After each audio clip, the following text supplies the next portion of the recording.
Entering into the worst colony of Chhatrapati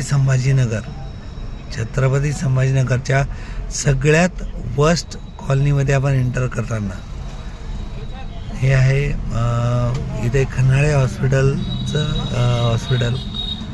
यानंतर बघा मला कारमध्ये देताना इथं हे बघा पार्किंग इश्यू.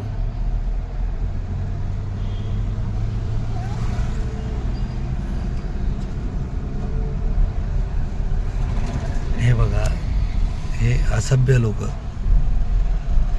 यानंतर कुठे तरी होती इथं एक पार्किंगसाठी एक जागा. यामध्ये पोलीस आयुक्तालयाने इथं एक जागा घेतली आणि इथं पार्किंगची जागा छिनवली. यानंतर इथे काही भाजीपाले